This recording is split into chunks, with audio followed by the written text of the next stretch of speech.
Before we get started, there will be spoilers for the 1,000-Year Blood War arc of Bleach in the video to come. Okay, and we're back with another edition of our Klub Outside Q&A Roundup series, where, as always, Kubo takes and answers a variety of questions directly from fans over on his personal Q&A platform, and then we try to dissect those answers and see if there's anything of value to be found there. A lot of the time, Kubo's comments are a mix of light-hearted chatter and fluff, but sometimes we are given real, genuine insight into the story and world of Bleach that for whatever reason wasn't found in the original material. As before, I'm not looking at every single answer, nor even necessarily looking at them in chronological order, which is absolutely the case today. Mostly, I'm trying to curate the answers that I find to be the most interesting. Unfortunately, things have been, well, a little slow over on Klub Outside recently. I try and bring you questions and lore that I think will be of interest or have some value, but truthfully, there just hasn't been a lot of good stuff to go around these last few weeks. Thankfully though, the beauty of this series is that we have an enormous back catalogue to pick and choose from. So this time we're diving into the past and having a look at a few of the most intriguing answers Kubo has given in recent history. This time then the questions revolve around whether Gin could kill Askin, which is a question I've wanted to discuss for some time now. This gives me a great opportunity to do so.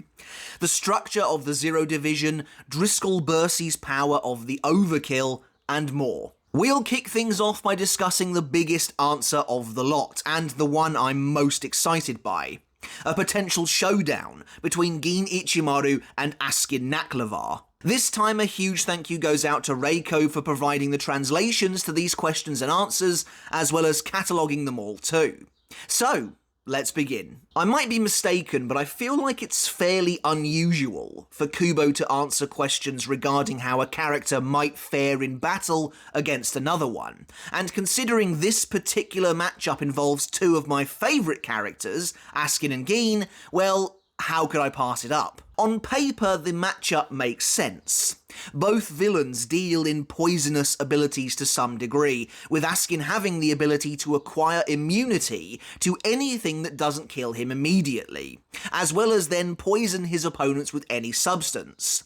While the true secret power of Gin's bankai, Kamishini no Yari, secretes a deadly toxin upon leaving a fragment of its blade inside a victim. Now, speculation has always run rampant as to how certain deceased characters would fare against the Sternritter, and considering Gin is long dead before the 1,000-Year Blood War arc, the scheming prodigy often comes up in these discussions. Would he stand any chance at all against these all-powerful enemies, or would he be defeated, like so much of the Gotei 13. It's one thing to ponder how Gin would square up against a normal Sternritter, but Askin is a member of Yhwach's Schutzstaffel, albeit probably the weakest of the lot, and the one who still most resembles a normal human. Considering Gin has a history of using the poison of his bankai on unkillable godlike beings, he'll feel right at home against the Schutzstaffel, that's for sure. Anyway, a reader clearly wondered how Gin would manage against an opponent who seems tailor-made to defend against his bankai, asking Kubo, if the poison of Kamishini no Yari were to be injected into Naklavar without anything being injected into him beforehand, would he die or will he endure? It's a cool hypothetical scenario, even though I think just some knowledge of the death dealing would tell you all you need to know, but I want to dive a little deeper into it regardless. Kubo responded, saying, if he, meaning Naklavar, is injected with the poison without ever having come into contact with Gin, his Reiatsu, at all, then he will die. And yeah, this answer makes total sense. Askin's entire ability, his entire character in fact, revolves around the idea of certain things being fatal. Essentially, Askin can only be killed by something that can take him out in a single blow, or else he'll not only gain immunity to whatever was just used against him, but he'll even be able to heal his wounds, further turning that immunity into a net benefit for himself. We see this play out in the source material. Nothing can finish Askin off. Yushiro Shihoin fails to kill Askin with his explosive fireball Shunko Bakuen Muso, and so from that point onwards none of Yushiro's attacks work anymore since they're infused with his Reiatsu, which Askin has now acquired immunity to due to being struck by the attack. In order then to finally put Askin down, to kill him for good, Grimmjow has to literally rip his heart out in one move, something he simply can't come back from or acquire immunity to. So, if Gin was to activate Kamishini no Yari and stab Askin without the Stern Ritter ever having met him before, Askin would be killed. Hell, it doesn't matter if Askin has met Gin or not, so long as Gin hasn't come into contact with Askin in any way, it should work. And again, this makes sense.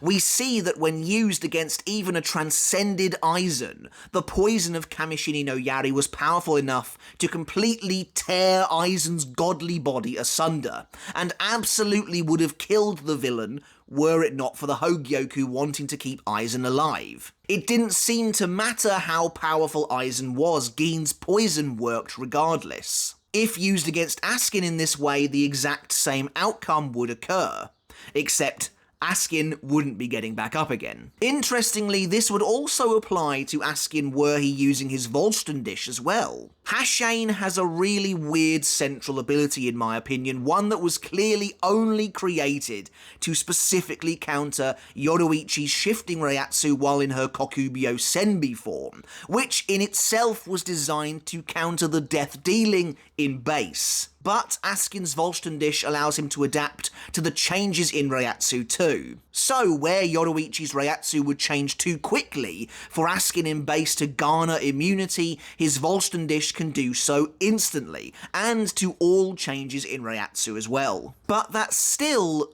wouldn't save Askin from being killed by a fatal move in one go. From the moment Kamishini no Yari pierced him, it would be too late. At least that's how I read it anyway. Although again, I'm still not certain. As we see in the source material, it takes some time for Gin's poison to activate. So perhaps from the moment Askin is stabbed by Gin's blade, he's able to quickly acquire immunity, and when the poison is set off, perhaps he would survive. Although, of course, that goes against what Kubo says in his answer here. Now, for the most part, I guess that seems pretty cut and dry, though there are a few wrinkles to this topic that I want to address as well. First of all, Kubo mentions Gin's Reiatsu specifically, at least in this translation. This implies that if Askin had come into contact with Gin's Reiatsu at all prior to Gin using his bankai, then Kamishini no Yari would have absolutely no effect on Askin and certainly wouldn't be able to kill him. This is probably the most powerful aspect of the death dealing, and means that Gin would absolutely have to land that first hit and would have to use bankai right away. Presumably in this scenario, Kamishini no Yari would still pierce Askin and leave a fragment of itself inside him, but when it dissolved into its deadly poison, simply nothing would happen, similarly to the example we just gave. Another question I have is a little broader in scope, and to be honest, I might dedicate an entire versus battle to this pairing in the future, as there is a lot to say. But my second question is simple. Is this the only way for Gin to actually kill Askin? Gin is incredibly strong, smart, devious, and has a powerful Zanpakutō. But everything stems from his Ryoryoku, of course. And really, Kamishini no Yari's true power is Gin's strongest ability by far. If Askin already acquired immunity to Gin's Reiatsu somehow early on to the point where Kamishini no Yari's poison doesn't work anymore, then I have to imagine that Gin is probably completely out of luck. There is one aspect of the death dealing though that I've never been too sure of. If Askin acquired immunity to Gin's Reiatsu, would Gin still be able to physically cut him with Shinso at all? Or would the sword simply come to a stop upon Askin's skin? The reason I ask this is because it's weird. We see characters like Kisuke and Yoruichi wounding Askin when he clearly should have acquired immunity to their power or their Reiatsu by that point. And yet when Kubo decides to make an example of Yushiro, we see the little noble's punch is completely unable to even move Askin at all from his spot once the Sternritter has become immune to Yushiro's power. Yes, Yushiro's fiery Shunko won't hurt Askin anymore, of course, but earlier in their battle Yushiro was beating the Quincy to a pulp with his bare fists. Admittedly, I think Askin was letting him, but now a solid punch to the gut is unable to do anything at all, seemingly striking Askin with no force whatsoever. So, if Askin were to acquire immunity to Gin's Reiatsu and say Gin used his Shikai to try and skewer the Sternritter, would the blade just kind of bounce right off? There's definitely a lot to this one, which is why I might do a dedicated video on it in the future, but as far as the actual question and answer goes, it's fairly straightforward and definitely makes a lot of sense. It's just cool to see Kubo actually answering an inquiry regarding a potential battle between a couple of powerful characters and indulging the fanbase in that way. The second topic in today's video is an interesting insight into the Zero Division and its structure. We know that there are 5 members of the Zero Division: Ichibei, Hyosobe, Oetsu Nimaya, Shutara Senjumaru, Kirinji Tenjiro, and Kiryu Hikifune. And we also know that Hikifune was promoted fairly recently, being appointed to the Zero Division just before Turn Back the Pendulum began, over 100 years prior to the main storyline. However, one reader points out an interesting limitation regarding the makeup of the Royal Palace and how that might influence the size of the Zero Division itself. The reader asked Kubo the following question, saying, "The captains of the Zero Division are each given one of the 5 cities atop the Zeroban Rieden, the disc-like structures which are their estates. But if the number of Zero Division captains increased, will a new Zeroban Rieden be added? Or is the capacity for captains limited to 5 individuals in accordance with the number of Rieden?" I'll be honest, this is kind of fascinating. This never occurred to me before, but it's true. The current layout of the Royal Palace definitely seems perfectly suited to there only ever being 5 members of the Zero Division at any one time. Now, of course, the real reason for there having to be 5 Rieden is for Kubo's Quincy Cross imagery once the palace becomes Varvelt in the future, which is extremely cool. But does it actually make any sense for there to only be 5 members? Well, Kubo provided a fairly simple answer, saying the upper limit is 5 people. This is one of those situations where I can't help but wonder if Kubo's answer was just informed by the question itself, as this is definitely a weird example with a few obvious oddities surrounding it. So, the Royal Palace as we know it is structured thusly. The Soul King's cocoon-like fortress sits floating in the sky, surrounded by a star-shaped ring of floating cities, each one belonging to a member of the Zero Division. First of all, what does it really mean for the Zero Division to each own one of these cities? We see that there are numerous houses and buildings on these discs, but we never meet any residents outside of a couple of select faces, unless the population is entirely made up of these divine soldiers. But more crucially than that, were there always 5 cities since the very beginning, or is a new city added each time a new member is promoted to the division? If there were 5 from the start, then how and why did the Soul King want 5 specifically? And did the cities just go ungoverned until each Zero Division member ascended? If governing the cities is really what the Zero Division actually do, we don't know for sure what each member of the Zero Division actually provides them. But if so, then Hikifune's city went without her for an extremely long time, the people there simply awaiting the day a new member would be appointed to the guard. But there are even bigger questions too, namely, why only 5? Presumably the upper limit of 5 members of the Zero Division was imposed by either Ryo or Ichibei, but wouldn't you want as much talent as possible defending the king? Does this mean that there were only 4 members for all of time until Hikifune was promoted prior to the Turn Back the Pendulum arc? To be honest, the upper limit being 5 people feels oddly restrictive for no good reason. I get they might want to limit the amount of people with such a close relation to the Soul King, with such unfettered access to him, but even still. Speaking of which, each member of the Royal Guard is linked both to the king and to the palace itself.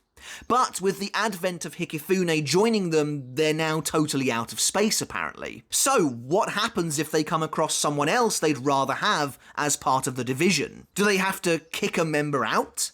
If so, where would that person go, or would they just be executed? There's no way they can return to the Soul Society with such information and power at their fingertips, surely. Being a member of the Zero Division simply isn't like being a member of the Gotei 13. It fundamentally alters you as a person, lifting you towards the divine. Perhaps that power could be stripped away somehow in the event of a switch-up, but something like that would only breed resentment. But then again, maybe Ryo or Ichibei simply don't care. The main issue for me is that 5 just feels like an arbitrary number. Like a million years ago, Ichibei decided he and a select group of Shinigami would guard the king, but there will only ever be 5 of them. Surely they could just make more cities if they had to. No, ultimately, it feels like a contrived way of letting Kubo turn the royal palace into a gigantic Quincy cross later on with no confusion. And to be honest, I'm a big fan of that imagery, so I'm happy to go with it. Here's the thing. If the royal palace had been real when Lil Barrow destroyed those discs around the palace, then Yhwach's whole Quincy cross imagery would have gone completely out the window. Okay, up next we have a bit of information regarding Sternritter O, the Overkill, Driscoll Bursey's power, and how it actually works. Although he's responsible for the death of Sasakibe, Driscoll isn't around for long. Yamamoto catches up to the villain pretty quickly, giving him a rapid, brutal death at the hands of Ryujin Jaka's merciless flame. Before that though, we at least get to learn what Driscoll's Shrift can do, which is more than I can say for some of the Sternritter. As he brutalises both Hisagi and the 9th Division during the first Quincy invasion, Driscoll reveals how the Overkill actually works, and it's pretty simple. The more that Driscoll kills, the stronger he becomes. Driscoll reveals that it actually doesn't matter what he kills either, be it enemy, friend, or even wild beast. All of it contributes to his power. So yeah, I mean, pretty straightforward. Notice something weird about it though.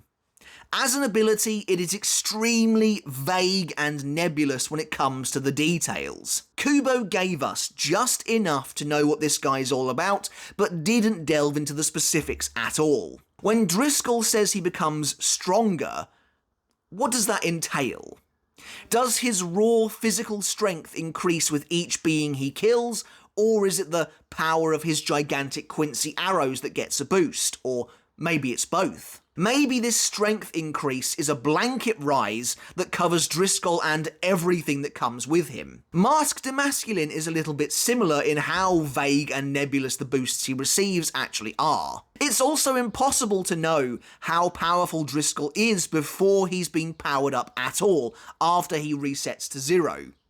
At the very least, he's likely captain level already, whatever that really means. Luckily though, a reader wrote into Kubo, clearly curious about the inner workings of the Overkill, asking, does Driscoll's Overkill become stronger based on the number of people killed from the time he received his Shrift until now, or does the buff expire at the end of the battle or some other point? This is a great question. While it won't answer everything we need it to regarding Driscoll's power, it's a solid starting point.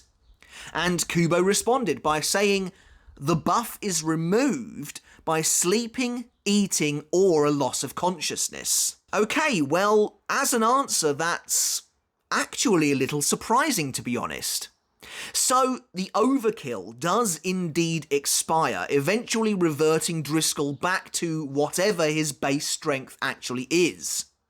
While that does make sense, what's surprising about this reveal is just how easy it is for Driscoll to relinquish his buff. The Sternritter loses all of his accumulated power just by eating or sleeping, 2 vital things that he must do at certain points in time in order to survive. This means Driscoll can never retain his collected power for a truly extended period of time.